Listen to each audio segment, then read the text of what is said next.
Iblis, berapa harganya Joni? Iblis berkata, engkau boleh membawa pulang Joni. Dengan harga nyawamu harus menjadi korban. Engkau yang harus mati. Gantikan dulu si Joni, baru engkau bisa bawa pulang si Joni. Baru engkau bisa bawa kembali dia ke surga. Sekali lagi, Tuhan Yesus tidak mundur. Sekalipun manusia sudah menolak dia, manusia menutup pintu rumah, tidak ada yang membuka pintu pada saat Tuhan Yesus turun ke dalam dunia. Betapa kejamnya dunia ini. Betapa hancurnya dan betapa rusaknya. Betapa tersesatnya manusia. Karena inilah kenyataan yang ada. Ya, makanya kalau hidupmu melihat hal yang aneh di dalam dunia, nggak usah kaget. Memang dunia ini Janganlah seperti takut, setan. sebab aku menyertai engkau. Janganlah bimbang, sebab aku ini Allahmu. Aku akan meneguhkan, bahkan akan menolong engkau. Aku akan memegang engkau dengan tangan kananku yang membawa kemenangan. Edukasi rohani. Kenapa Tuhan mau turun ke dunia? Dunia ini adalah tempat yang hina. Dunia ini adalah tempat yang berbau, sumber dari segala kebusukan. Itulah aroma daripada dunia ini. Kenapa Tuhan mau turun ke dalam dunia? Karena Tuhan ingin mendapatkan kita. Tuhan ingin memiliki orang-orang yang Dia kasihi. Mungkin ada yang bertanya, bukankah manusia itu adalah milik Tuhan? Iya, memang betul. Semuanya milik Tuhan. Tapi kita harus mengerti bahwa sesuatu telah terjadi sejak dari Taman Eden, di mana manusia telah terjual ke tangan setan. Manusia telah terjual atau berada di dalam milik daripada si jahat. Jadi manusia bukan milik Tuhan lagi. Karena manusia hidup dan menjadikan iblis sebagai tuannya. Masa bisa begitu, pendeta? Ya, coba lihatlah anak yang masih kecil. Sejak dia mulai pintar bicara, dia sudah pintar berbohong. Siapa yang mengajari kebohongan? Tidak ada sekolah kebohongan. Tidak ada orang tua yang mengajari anaknya untuk berbohong.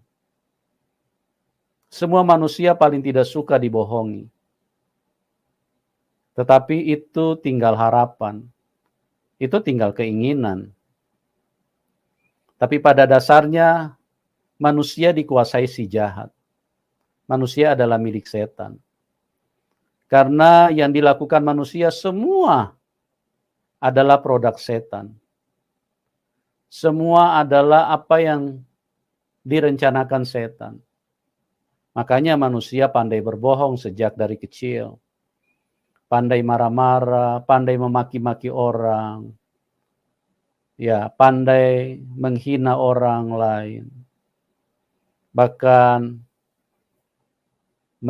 semakin meningkat, manusia semakin ada di dalam lingkaran kejahatan. Kita sering mendengar ada bahasa yang digunakan oleh manusia bahwa dunia ini adalah lingkaran setan.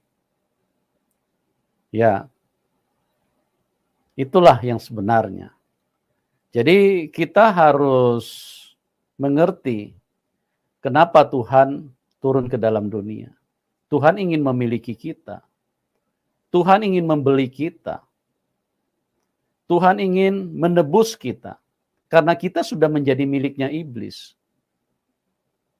Jadi itu sebabnya Tuhan Yesus turun ingin menebus. Menggunakan kata tebus, penebus dosa, menebus, itu artinya bahwa dialah pemilik sesungguhnya Tuhan. Tapi secara kenyataan bahwa manusia sudah ada di dalam kekuasaan iblis. Jadi manusia sudah terjual. Oleh karena kebodohan, oleh karena manusia mendengarkan suara setan. Makanya kita sekarang ini sering kali mendengar, bagaimana mendengarkan suara Tuhan? Ya, itulah kenyataan. Karena manusia lebih banyak, bukan lebih banyak, manusia hanya mendengarkan suara setan. Kalau dia tidak mendengarkan suara Tuhan, berarti dia mendengarkan suara setan. Ya, kita bilang Tuhan itu adalah Bapa kita, tapi kita nggak pernah dengar suaranya. Saya ragu.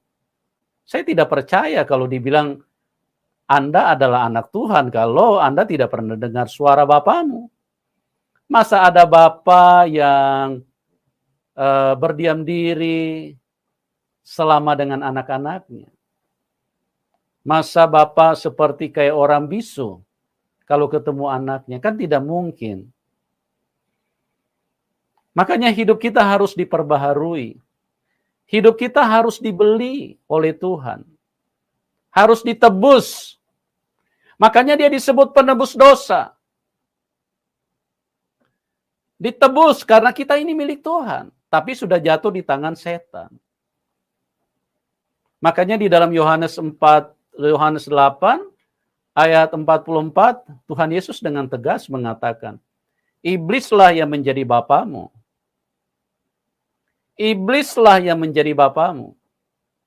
Jangan berkecil hati dulu. Memang manusia, sebelum Tuhan datang menebus hidupnya, manusia ini adalah milik iblis, sudah terjual di tangan setan. Ya, kita melihat Tuhan datang. Tuhan mau tebus, Tuhan mau membeli kita. Pertanyaannya, kenapa Tuhan meninggalkan kemuliaan? Tuhan meninggalkan kealahannya. Tuhan meninggalkan segala sesuatu yang begitu mulia di surga. Turun ke dunia yang begitu najis, kotor, dan hina ini. Ya, kalau Anda hidup dan mempunyai keinginan yang sangat besar terhadap sesuatu barang, atau terhadap satu pribadi yang Anda sangat cintai, Anda sangat nanti-nantikan, bahkan sampai terbawa di dalam mimpi, maka kira-kira seperti itulah Anda akan melakukan apa saja untuk mendapatkan apa yang ingin Anda miliki. Sekalipun itu jaraknya mungkin bermil-mil, ribuan mil. Sekalipun mungkin itu berada di tempat yang sangat terisolir. Tapi kalau engkau tahu bahwa disitulah adanya, disitulah terletak sesuatu yang engkau inginkan, sesuatu yang engkau cintai, sesuatu yang sangat berharga di dalam hidupmu, maka saya percaya engkau akan mengejar sampai ke tempat di mana barang itu berada. Engkau akan pergi dan mencari di mana sesuatu yang engkau cintai itu. Sekalipun mungkin harus melewati beberapa tempat lumpur atau beberapa tempat yang membuat engkau harus keluar air mata. Seperti yang terjadi dengan Tuhan. Bahwa banyak kali Tuhan berduka karena manusia tidak menerima Dia. Sekalipun tempat itu membuat engkau menjadi terhina. Sama seperti yang dilakukan Tuhan atas hidup manusia. Dia menjadi terhina. Tetapi dia lakukan itu. Karena ada sesuatu yang berharga yang ingin dia dapatkan di dalam hidupnya. Yang ingin dia miliki kembali. Yang ingin dia inginkan supaya itu kembali kepada tangan kekuasaan Tuhan. Karena manusia sudah hidup hancur oleh kuasa setan. Dan inilah yang menunjukkan kepada kita betapa berharganya hidupmu di mata Tuhan. Ya, Anda renungkan sejenak. Tuhan pencipta lahir di dalam dunia ini dengan mengalami suatu proses yang sangat tragis, yang sangat memilukan. Raja di atas segala raja harus tidur di kandang binatang. Kalau kepala negara, pejabat, kalau bepergian, cari hotel bintang 7. Kalau perlu bintang di langit. Karena apa? Karena mereka menyesuaikan dengan jabatan yang mereka miliki. Padahal mereka hanya manusia sama dengan kita. Cuma karena jabatan itulah, maka mereka akan mencari tempat-tempat yang berharga. Dan mereka memang difasilitasi untuk itu. Tapi berbeda dengan Tuhan kita. Berbeda dengan Tuhan yang mengasihi manusia. Betapa besar perjuangan Tuhan. Betapa besar kasih sayang Tuhan. Dan sekali lagi saya ingin katakan betapa berharganya hidupmu di mata Tuhan. Sehingga Tuhan melepaskan segala kemuliaannya. Turun menjadi hina, bahkan terlalu hina. Bahkan lebih hina daripada hewan. Ya, itulah Tuhan. Itulah perlakuan manusia yang telah dirasuk oleh setan. Karena manusia tidak menginginkan Tuhan. Maria dan Yusuf pulang ke Bethlehem, ke kota asal mereka. Dan mereka mengetok pintu pada waktu itu. Tidak ada satu keluarga yang mau membukakan pintu. Dengan segala alasan mereka berkata, di tempat kami tidak ada tempat. Tidak ada belas kasihan sedikit pun. Penolakan yang luar biasa datang dari manusia itu sendiri yang telah dirasuk oleh setan. Betapa jahatnya setan ini. Itulah kenyataannya. Manusia menolak Tuhan. Karena tidak ada tempat tinggal. Mereka bukan menolak Yusuf dan Maria. Yusuf dan Maria adalah keturunan Daud. Adalah keturunan Daud. Yusuf dan Maria adalah keluarga mereka. Tapi yang mereka tolak adalah sang kehidupan yang ada di dalam rahim Maria. Sang yang terpuji, yang maha kuasa, yang menciptakan semuanya. Dia ditolak. Makanya dia lahir di kandang binatang. Tahukah Anda? Kenapa dia memilih seperti itu? Kenapa dia mau melakukan seperti itu? Ya, sekali lagi jawabannya sederhana sekali. Dan tidak perlu memakai rumus-rumus matematika dulu baru kita bisa menemukan jawabannya. Di dalam Tuhan itu sangat sederhana. Dan sangat simpel. Karena dia pribadi yang baik, dia tidak ingin mempersulit hidup manusia. Yang mempersulit hidup manusia itu adalah setan. Karena setan marah sekali dengan manusia. Jawabannya sederhana. Kenapa dia mau melakukan itu? Karena hidupmu berharga di mata Tuhan. Ya, hidupmu berharga. Hidup kita manusia berharga di mata Tuhan. Semua kehinaan dijatuhkan pada dia.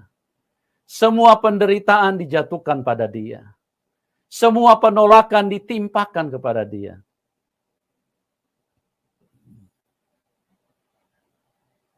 Semua sakit ditimpakan pada dia. Sakit kitalah yang ditanggungnya. Penyakit kitalah yang ditanggungnya. Oh, sebab dia sangat mengasihi engkau. Kenapa dia sangat mengasihi hidupmu?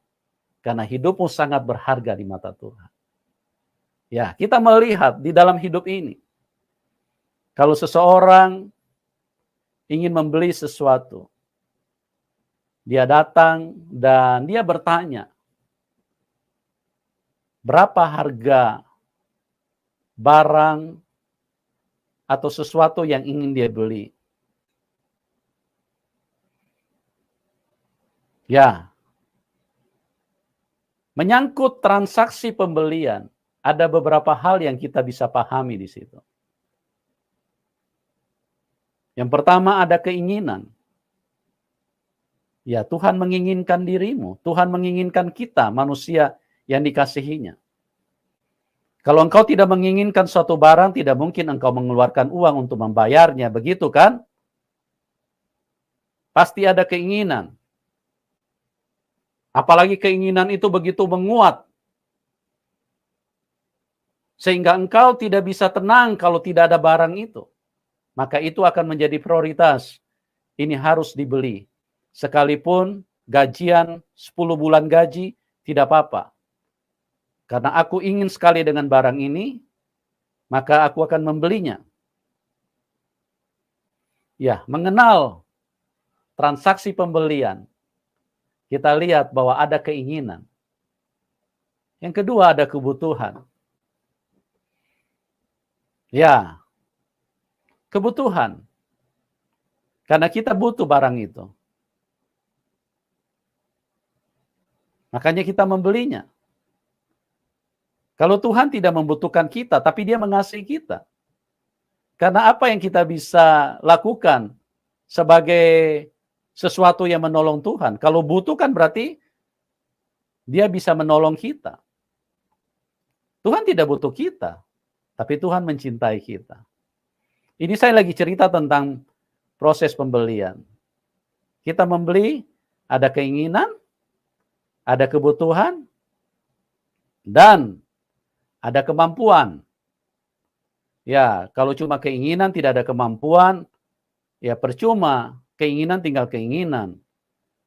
Pengen beli mobil, tapi kemampuan tidak ada. Gaji UMR, ya sudahlah berbesar hati. Nggak usah ngotot, ngutang sana, ngutang sini. Akhirnya hidupmu menderita, hancur. Karena apa? Karena terlalu besar keinginanmu.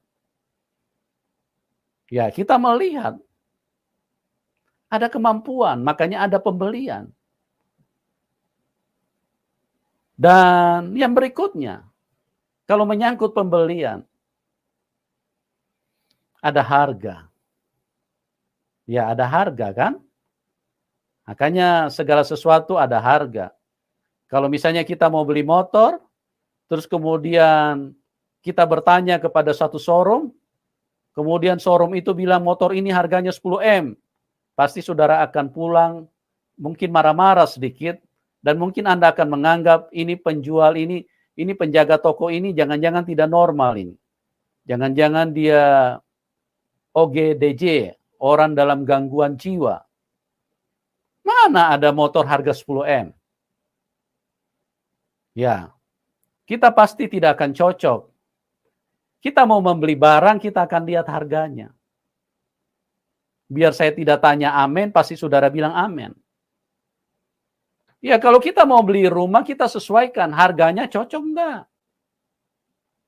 Rumah SSS, begitu ditanya berapa? 500 miliar. Siapa yang mau beli? Tidak cocok dengan harganya.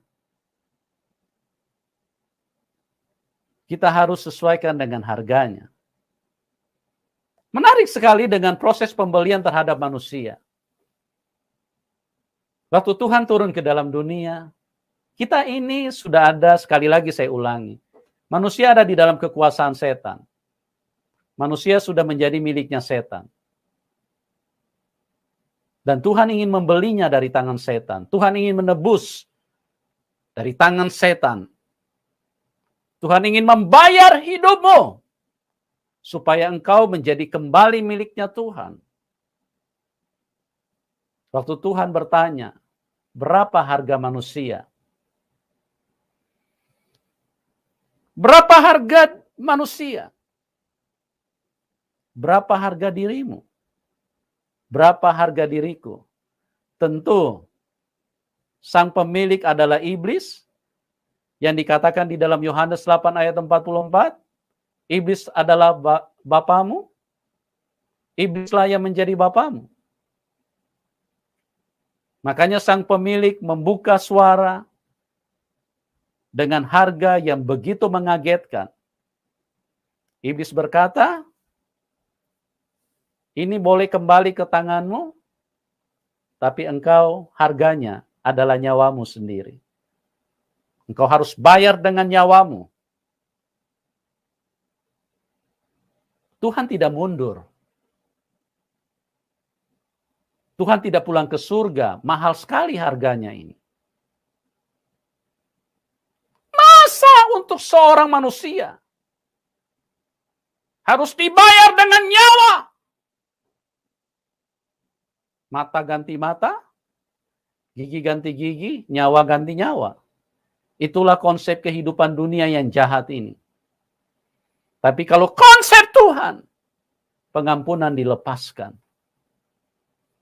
Belas kasihan dicurahkan kepada hidup manusia.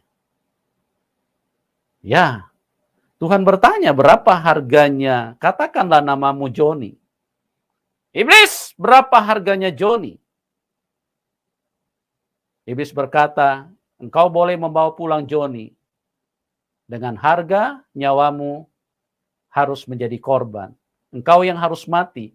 Gantikan dulu si Joni, baru engkau bisa bawa pulang si Joni. Baru engkau bisa bawa kembali dia ke surga.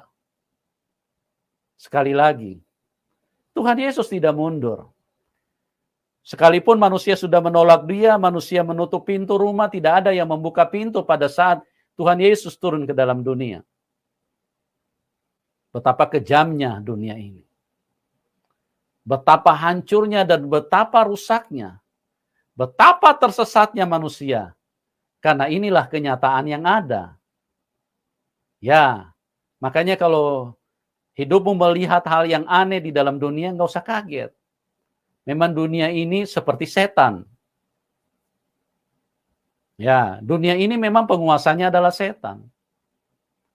Kalau tidak percaya, lihat di Yohanes 12 ayat 31. Yohanes 14 ayat 30. Yohanes 16 ayat 11 atau 13. Di situ 3 kali diulang oleh Tuhan bahwa dunia ini dikuasai oleh si jahat. Berapa harganya? Berapa harganya? Dan iblis berkata sekali lagi, dengarkan teman-teman.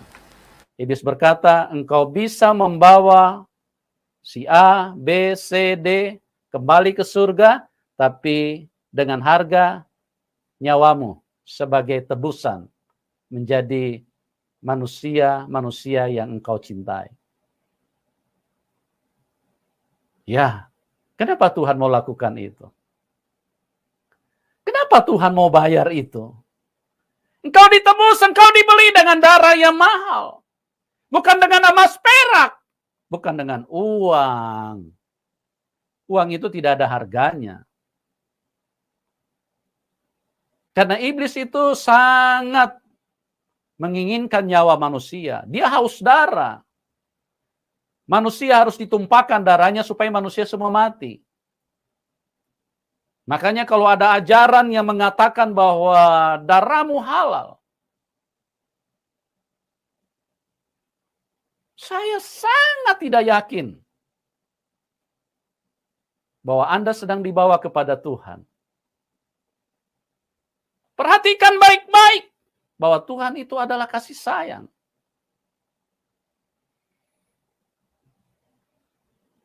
Dan Tuhan Yesus tidak mundur. Dia bayar kita dengan darahnya yang mahal. Sebagai bukti yang kuat bahwa hidupmu berharga di mata Tuhan. Hidupmu sangat mahal. Hidupmu sangat mahal, sangat berharga di mata Tuhan. Kalau di dunia ini manusia tidak berharga. Sudah sekolah capek-capek, sampai SMA, sampai S1, S2, S3, sampai S-teler lagi. Begitu melamar cuma dikasih UMR. Tidak ada harganya manusia di dunia ini. Kenapa? Karena setan itu jahat. Setan itu sangat jahat. Manusia tidak ada harganya. Manusia jual diri juga dihargai dengan begitu murah. Saking tidak berharganya, sampai dirinya saja dia bisa jual. Makanya Maha Bicara begitu banyak orang yang jual diri. Karena apa? Karena dia tidak mengerti Tuhan. Dia tidak tahu bahwa hidupnya sangat berharga di mata Tuhan. Dia tidak mengerti itu. Dia pikir cuma segitunya harga dirinya. No, teman-teman dengarkan baik-baik. Hargamu itu mahal.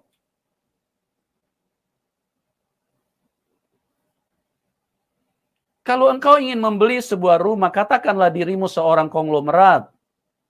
Ini kita berandai-andai supaya kita bisa mengerti bahwa di dalam semua tindakan yang Tuhan lakukan dengan manusia, tidak bisa dibantah bahwa kita ini sangat berharga.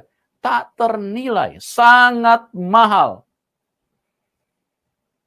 Sekali lagi, kita berandai-andai dulu untuk membuat satu analogi untuk memampukan kita untuk mencerna berapa hargamu di mata Tuhan.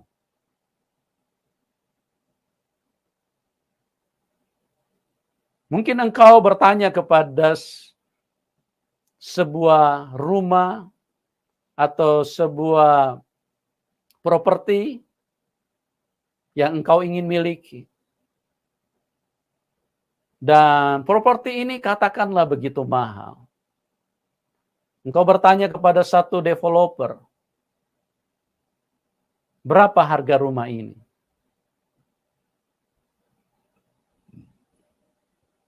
Makanya saya katakan tadi, pembelian bisa terjadi, harus disesuaikan dengan harga dan keinginan dan kebutuhan dan kualitasnya.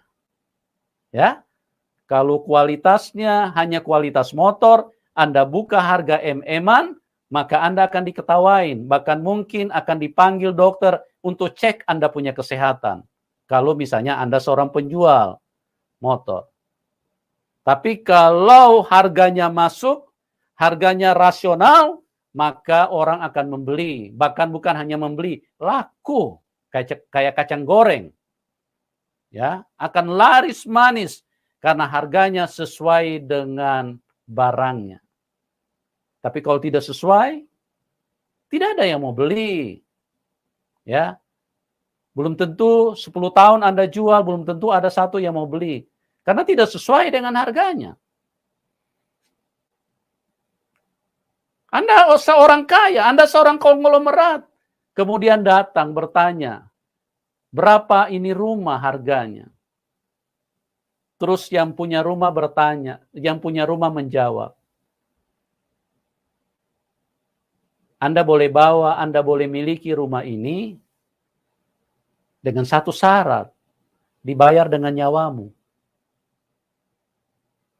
Tidak ada yang mau bayar dengan nyawanya. Transaksi akan terhenti dan tidak akan dilakukan. Karena apa? Karena nyawa itu terlalu mahal. Kalau engkau bilang mungkin engkau mendengarkan harganya 100 M, mungkin. Kalau engkau konglomerat, mungkin engkau bisa bayar. Karena rumah itu berkualitas. Rumah itu sesuai dengan harganya. Engkau bisa bayar karena masih berbicara tentang duit. Masih berbicara tentang fulus, hepeng. Tapi kalau dia berkata, si penjual berkata, kau boleh miliki rumah ini, tapi nyawamu harus dikorbankan. Ya, nyawamu harus jadi anak domba. Nyawamu harus jadi onde-onde. Mau? Kau boleh miliki ini rumah, tapi nyawamu harus dikorbankan. Saya percaya, tidak ada transaksi akan terjadi. Karena berapapun atau harga yang ditetapkan adalah harga yang sangat tidak masuk di akal. Tidak seimbang dengan rumah yang didapatkan. Tidak seimbang dengan barang yang didapatkan. Terlalu mahal. Nyawa tidak bisa dihargai dengan uang. Terlalu mahal nyawa itu.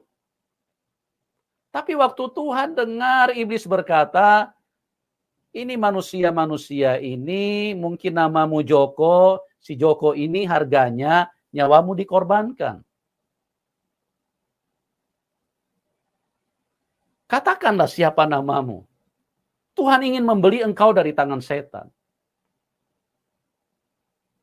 Dan setan menjawab, engkau boleh membawa dia, tapi nyawamu harus dikorbankan.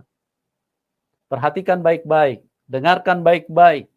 Kebenaran biarlah menghidupkan dan memerdekakan engkau. Supaya engkau menjadi orang yang menghargai Tuhan, mengasihi Tuhan. Dan tahu hidup yang berkenan kepada Tuhan. Karena hidupmu sudah ditebus oleh Tuhan. Dan harganya terlalu mahal. Hargamu sama dengan nyawa Tuhan Yesus. Ya. Karena Tuhan Yesus menyerahkan nyawanya. Aku serahkan nyawaku supaya aku bisa mendapatkan sesuatu yang begitu berharga di mata Tuhan.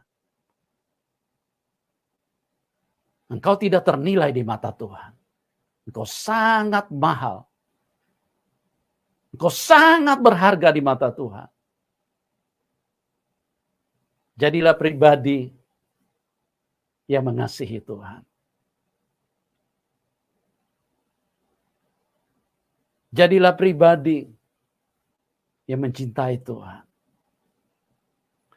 Jadilah pribadi yang menghargai Tuhan. Karena engkau dihargai sangat mahal. Di dunia ini mungkin engkau tidak berharga. Di dunia ini mungkin engkau cuma jadi babysitter. Di dunia ini mungkin engkau cuma dihargai sebagai pembantu. Di dunia ini mungkin engkau dihargai begitu rendah. Tapi di mata Tuhan, dengarkan umat Tuhan, engkau sangat berharga di mata Tuhan. Dan nyawamu, hidupmu, sama harganya dengan nyawa Tuhan Yesus. Jadi jangan sia-siakan hidupmu. Engkau adalah anak Tuhan. Engkau adalah anak raja di atas segala raja. Jangan rendahkan dirimu untuk menjadi hamba setan. Jangan melakukan hal-hal yang tidak berkenan kepada Tuhan, sebab engkau sudah ditebus, engkau milik Tuhan. Engkau begitu mahal di mata Tuhan. Jangan melakukan pekerjaan cuma berdasarkan uang. Saya perhatikan banyak sekali orang yang mengaku-ngaku hamba Tuhan, tapi melakukan sesuatu bukan karena Tuhan berkenan, tapi karena dia dapat uang. Hati-hati, hidupmu mahal di mata Tuhan. Jangan lakukan yang merugikan dirimu sendiri. Kelahiran Tuhan Yesus 2000 tahun yang lalu menunjukkan betapa mahalnya dirimu. Betapa mahalnya dirimu. Buanglah segala yang tidak berkenan kepada Tuhan. Mungkin engkau berkata, ini dosa terlalu nikmat. Saya susah sekali mau lepaskan. Saya ingin mengatakan, engkau memandang rendah Tuhan. Kalau engkau mengatakan bahwa Tuhan itu sangat berharga di matamu, buktikan lewat perbuatanmu. Buktikan lewat kelakuanmu. Jangan hidup sudah 60 tahun, masih terus berzina. Masih terus berselingkuh. Masih terus mengerjakan yang tidak benar.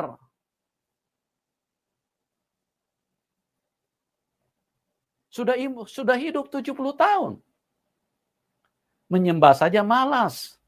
Tidak punya waktu untuk menyembah. Tapi kalau olahraga, jalan, rame-rame bersama teman-teman, punya waktu dia. Yang kau senangkan cuma teman-temanmu, engkau tidak menyenangkan Tuhan. Yang Tuhan butuh itu, engkau berharga di mata dia, di mata Tuhan, jadilah orang yang menyembah Tuhan, menyenangkan Tuhan. Ingat Maria dan Marta? Maria pada waktu itu melakukan pelayanan juga menurut dia. Tapi menurut Tuhan ini bukan pelayanan, Marta. Marta, engkau cuma menyusahkan dirimu dengan banyak hal-hal yang tidak berguna. Terlalu sibuk dia. Lompat sana, lompat sini. Kayak orang main petak umpat saja ini si Marta ini.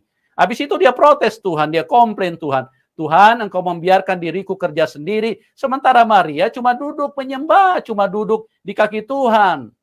Apa kata Tuhan Yesus? Maria telah memilih yang terbaik, yang tidak akan diambil daripadanya. Karena apa? Karena Tuhan menunggu penyembahanmu. Tuhan tidak cari uangmu. Tuhan itu kaya, semuanya dari Dia.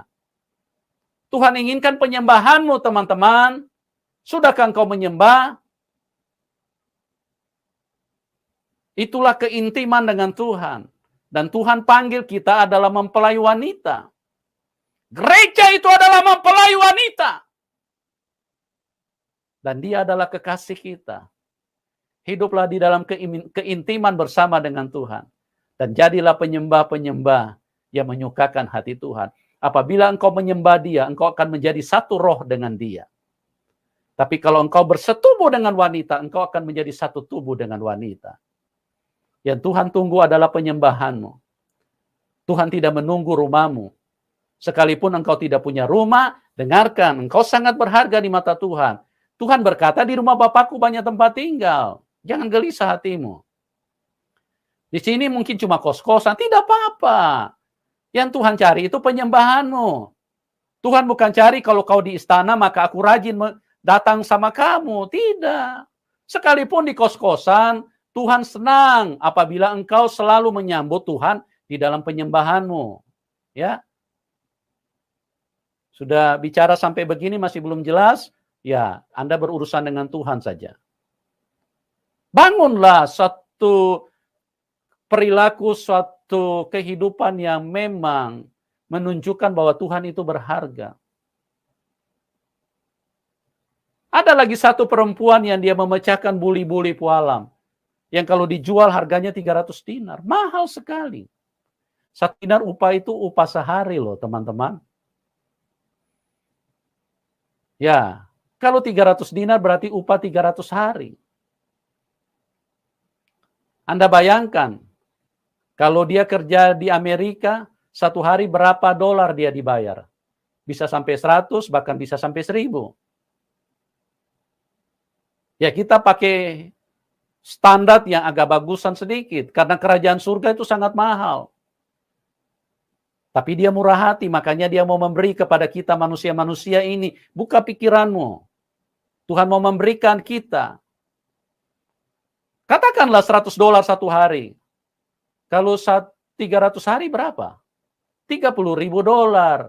Anda kalikan saja 30.000 dolar kali 15.000, 14.000. Berapa itu? Bisa setengah M.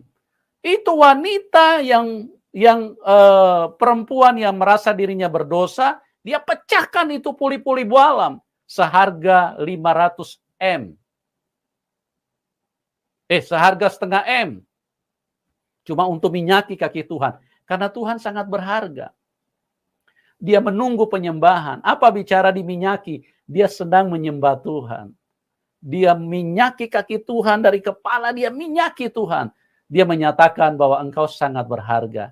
Aku tidak bisa dipisahkan dengan penyembahan, karena di sini aku sedang menyembah, dia meminyaki kaki Tuhan, di situ dia sedang berlutut, dia sedang menyembah, dia sedang menunjukkan bahwa Tuhan sangat berharga di mata dia.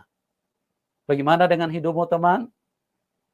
Apa mungkin hanya Facebook yang berharga di dalam hidupmu? Ya, dari pagi sampai sore, sampai malam, sampai tidak tidur, cuma Facebookan terus. Sambil sedikit-sedikit nyelinap untuk, ya biasa, sambil menyelam minum air. Itulah yang dilakukan oleh manusia. Tidak pernah menghargai Tuhan. Tuhan sangat menghargai hidupmu. Tuhan sangat mencintai hidupmu. Berapa harga Tuhan di matamu? Engkau tidak ternilai harganya. Saya ingin mengatakan sebagai hamba Tuhan, hidupmu, nyawamu sama harganya dengan nyawa Tuhan Yesus. Kenapa bisa begitu, pendeta? Ya karena Tuhan Yesus bayar dengan nyawanya, kan setara begitu. Kalau motor dikatakan 20 juta, orang keluarkan 20 juta, kan setara dengan motor. Aku kasih uang 20 juta, aku dapat motornya. Kan begitu kan? Kalau Tuhan Yesus kasih nyawanya, dia dapatkan nyawamu, kan setara. Jangan sudah umur 70 tahun tidak mengerti kebenaran. Waduh, kasihan sekali ini orang-orang Kristen ini. Mau jadi apa kita ini? Kita tidak pernah tahu bahwa kita begitu berharga. Kita datang ke rumah orang, belum tentu kita dihargai.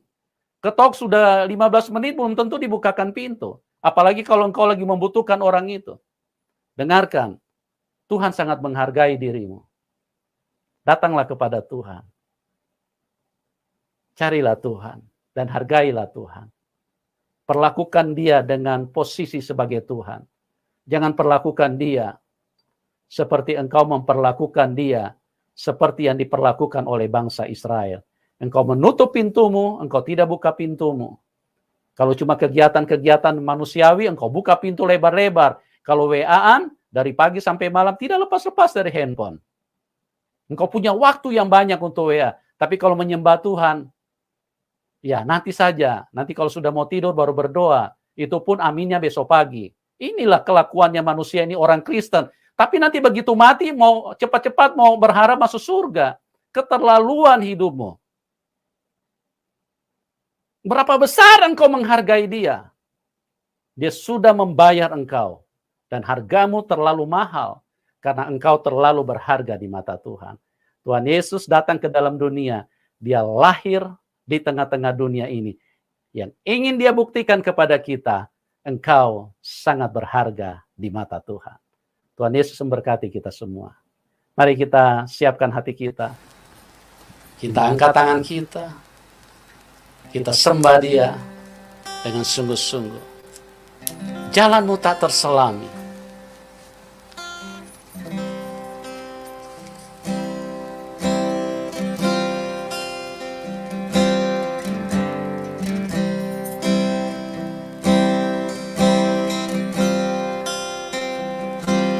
Penyertaanmu sempurna, rancanganmu penuh damai, aman dan sejahtera di tengah badai.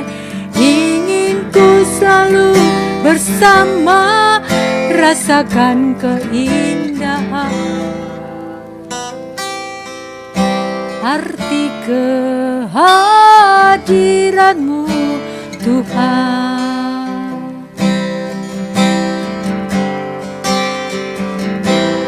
Penyertaanmu sempurna, rancanganmu penuh damai, aman dan sejahtera walau di tengah badai.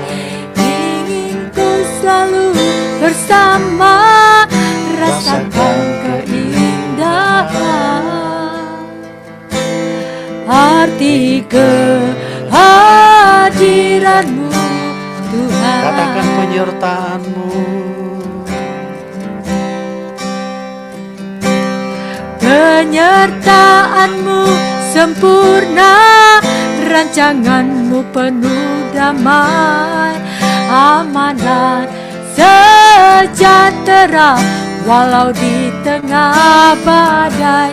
Ingin ku selalu bersama, rasakan keindahan arti kehadiranmu Tuhan. Saudaraku, engkau sangat berharga di mata Tuhan. Jangan sia-siakan hidup. Di dalam Yesaya 46 ayat 4, sampai putih rambutmu, sampai masa tuamu, aku akan menggendong kamu. Betapa besar kasih Tuhan buat hidupmu. Betapa berharganya. Seorang digendong. sampai tua. Sampai engkau tidak berdaya pun Tuhan akan gendong engkau. Karena engkau terlalu mahal, terlalu berharga di mata Tuhan. Berapa besar engkau menghargai Tuhan? Berapa besar engkau mengerti firman-Nya? Kalau engkau bilang engkau menghargai Tuhan, engkau akan masuk untuk mengenal firman-Nya. Kalau engkau bilang engkau menghargai Tuhan, engkau akan masuk di dalam penyembahan yang menyenangkan hati Tuhan. Jadilah seperti Maria.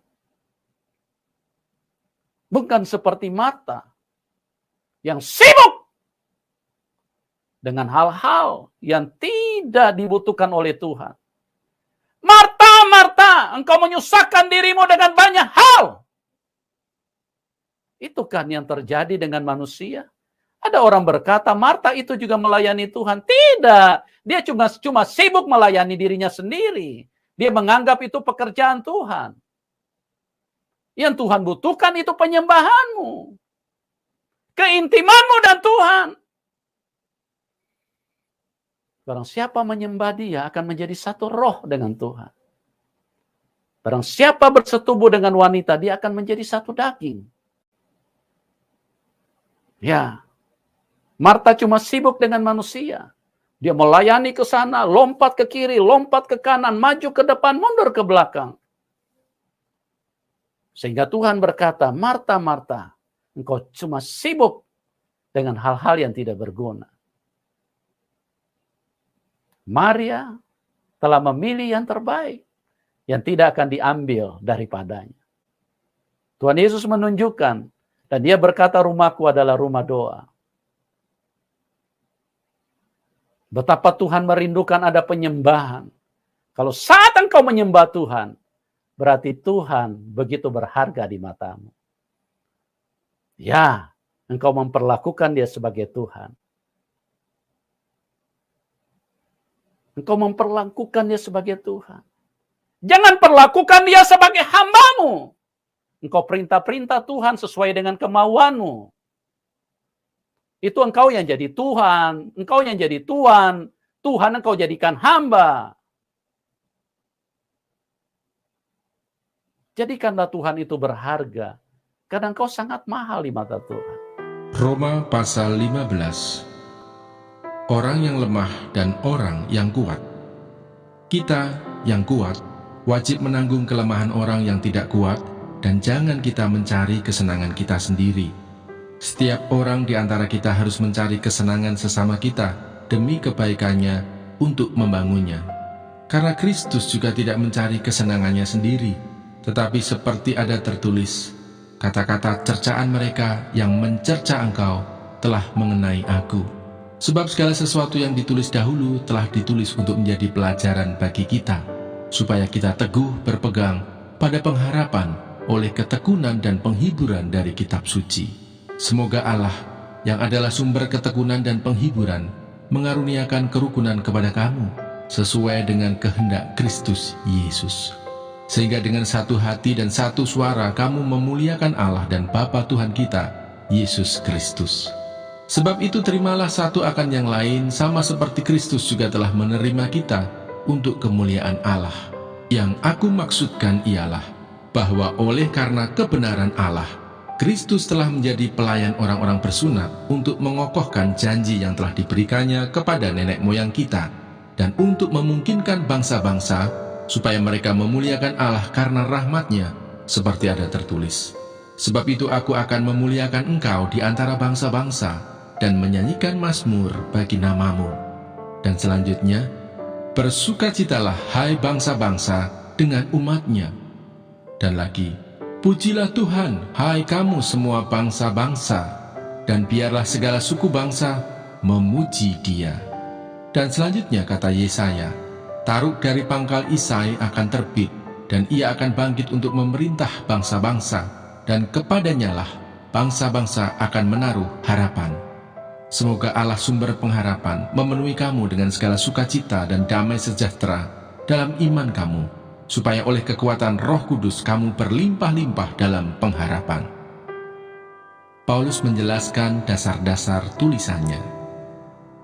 Saudara-saudaraku, aku sendiri memang yakin tentang kamu, bahwa kamu juga telah penuh dengan kebaikan dan dengan segala pengetahuan dan sanggup untuk saling menasihati. Namun, karena kasih karunia yang telah dianugerahkan Allah kepadaku, aku di sana sini dengan agak berani telah menulis kepadamu untuk mengingatkan kamu, yaitu bahwa aku boleh menjadi pelayan Kristus Yesus bagi bangsa-bangsa bukan Yahudi dalam pelayanan pemberitaan Injil Allah, supaya bangsa-bangsa bukan Yahudi dapat diterima oleh Allah sebagai persembahan yang berkenan kepadanya, yang disucikan oleh Roh Kudus. Jadi dalam Kristus, aku boleh bermegah tentang pelayananku bagi Allah. Sebab aku tidak akan berani berkata-kata tentang sesuatu yang lain, kecuali tentang apa yang telah dikerjakan Kristus olehku, yaitu untuk memimpin bangsa-bangsa lain kepada ketaatan, oleh perkataan dan perbuatan, oleh kuasa tanda-tanda dan mujizat-mujizat, dan oleh kuasa roh. Demikianlah dalam perjalanan keliling dari Yerusalem sampai ke Illyricum, aku telah memberitakan sepenuhnya Injil Kristus. Dan dalam pemberitaan itu, aku menganggap sebagai kehormatanku bahwa aku tidak melakukannya di tempat-tempat di mana nama Kristus telah dikenal orang, supaya aku jangan membangun di atas dasar yang telah diletakkan orang lain, tetapi sesuai dengan yang ada tertulis, mereka yang belum pernah menerima berita tentang Dia akan melihat Dia, dan mereka yang tidak pernah mendengarnya akan mengertinya. Harapan Paulus untuk datang ke Roma. Itulah sebabnya aku selalu terhalang untuk mengunjungi kamu. Tetapi sekarang, karena aku tidak lagi mempunyai tempat kerja di daerah ini, dan karena aku telah beberapa tahun lamanya ingin mengunjungi kamu, aku harap dalam perjalananku ke Spanyol, aku dapat singgah di tempatmu dan bertemu dengan kamu, sehingga kamu dapat mengantarkan aku ke sana, setelah aku seketika menikmati pertemuan dengan kamu. Tetapi sekarang aku sedang dalam perjalanan ke Yerusalem untuk mengantarkan bantuan kepada orang-orang kudus, sebab Makedonia dan Akaya telah mengambil keputusan untuk menyumbangkan sesuatu kepada orang-orang miskin di antara orang-orang kudus di Yerusalem. Keputusan itu memang telah mereka ambil, tetapi itu adalah kewajiban mereka, sebab jika bangsa-bangsa lain telah beroleh bagian dalam harta rohani orang Yahudi, maka wajiblah juga bangsa-bangsa lain itu melayani orang Yahudi dengan harta duniawi mereka. Apabila aku sudah menunaikan tugas itu dan sudah menyerahkan hasil usaha bangsa-bangsa lain itu kepada mereka, aku akan berangkat ke Spanyol melalui kota kamu. Dan aku tahu bahwa jika aku datang mengunjungi kamu, aku akan melakukannya dengan penuh berkat Kristus. Tetapi demi Kristus Tuhan kita dan demi kasih roh, aku menasihatkan kamu, saudara-saudara, untuk bergumul bersama-sama dengan aku dalam doa kepada Allah untuk aku, supaya aku terpelihara dari orang-orang yang tidak taat di Yudea, dan supaya pelayananku untuk Yerusalem disambut dengan baik oleh orang-orang kudus di sana, agar aku yang dengan sukacita datang kepadamu oleh kehendak Allah, beroleh kesegaran bersama-sama dengan kamu. Allah sumber damai sejahtera menyertai kamu sekalian. Amin.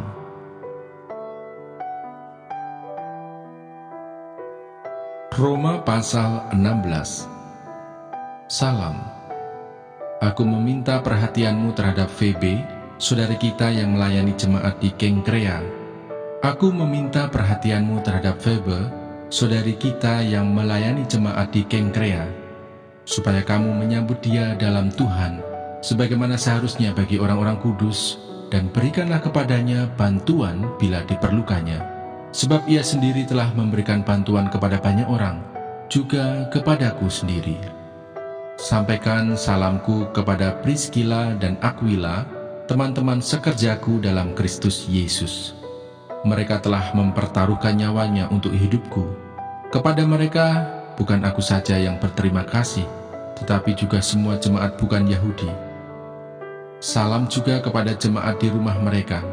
Salam kepada Epenetus, saudara yang kukasihi, yang adalah buah pertama dari daerah Asia untuk Kristus. Salam kepada Maria yang telah bekerja keras untuk kamu. Salam kepada Andronikus dan Yunias, saudara-saudaraku sebangsa yang pernah dipenjarakan bersama-sama dengan aku, yaitu orang-orang yang terpandang di antara para rasul dan yang telah menjadi Kristen sebelum aku. Salam kepada Ampliatus yang kukasihi dalam Tuhan. Salam kepada Urbanus, teman sekerja kami dalam Kristus. Dan salam kepada Stakis yang kukasihi. Salam pada Apeles yang telah tahan uji dalam Kristus. Salam kepada mereka yang termasuk isi rumah Aristobulus. Salam kepada Herodion, temanku sebangsa. Salam kepada mereka yang termasuk isi rumah Narkisus yang ada dalam Tuhan. Salam kepada Trifena dan Trifosa yang bekerja membanting tulang dalam pelayanan Tuhan. Salam kepada Persis yang kukasihi, yang telah bekerja membanting tulang dalam pelayanan Tuhan. Salam kepada Rufus, orang pilihan dalam Tuhan, dan salam kepada ibunya, yang bagiku adalah juga ibu. Salam kepada Asinkritus, Flegon, Hermes, Patrobas, Hermas, dan saudara-saudara yang bersama-sama dengan mereka. Salam kepada Filologus dan Yulia, Nereus dan saudaranya perempuan, dan Olimpas, dan juga kepada segala orang kudus yang bersama-sama dengan mereka. Bersalam-salamlah kamu dengan cium kudus. Salam kepada kamu dari semua jemaat Kristus. Peringatan. Tetapi aku menasihatkan kamu, saudara-saudara, supaya kamu waspada terhadap mereka yang bertentangan dengan pengajaran yang telah kamu terima, menimbulkan perpecahan dan godaan. Sebab itu, hindarilah mereka. Sebab orang-orang demikian tidak melayani Kristus, Tuhan kita, tetapi melayani perut mereka sendiri. Dan dengan kata-kata mereka yang muluk-muluk dan bahasa mereka yang manis, mereka menipu orang-orang yang tulus hatinya. Kabar tentang ketaatanmu telah terdengar oleh semua orang. Sebab itu aku bersukacita tentang kamu. Tetapi aku ingin supaya kamu bijaksana terhadap apa yang baik dan bersih terhadap apa yang jahat. Semoga Allah, sumber damai sejahtera, segera akan menghancurkan iblis di bawah kakimu. Kasih karunia Yesus, Tuhan kita, menyertai kamu. Salam kepada kamu dari Timotius, temanku sekerja, dan dari Lukius, Yason, dan Sosipater, teman-temanku sebangsa. Salam dalam Tuhan kepada kamu dari Tertius, yaitu aku yang menulis surat ini. Salam kepada kamu dari Gaius, yang memberi tumpangan kepadaku, dan kepada seluruh jemaat. Salam kepada kamu dari Erastus, bendahara negeri, dan dari Quartus, saudara kita. Kasih karunia Yesus Kristus, Tuhan kita, menyertai kamu sekalian. Amin. Segala kemuliaan bagi Allah. Bagi Dia yang berkuasa menguatkan kamu, menurut Injil yang kumasyurkan dan pemberitaan tentang Yesus Kristus, sesuai dengan pernyataan rahasia yang didiamkan berabad-abad lamanya, tetapi yang sekarang telah dinyatakan dan yang menurut perintah Allah yang abadi telah diberitakan oleh kitab-kitab para nabi kepada segala bangsa untuk membimbing mereka kepada ketaatan iman. Bagi Dia, satu-satunya Allah yang penuh hikmat, oleh Yesus Kristus, segala kemuliaan sampai selama-lamanya. Amin. Sebab aku menyertai engkau. Janganlah bimbang, sebab aku ini Allahmu. Aku akan meneguhkan, bahkan akan menolong engkau. Aku akan memegang engkau dengan tangan kananku yang membawa kemenangan. Edukasi rohani.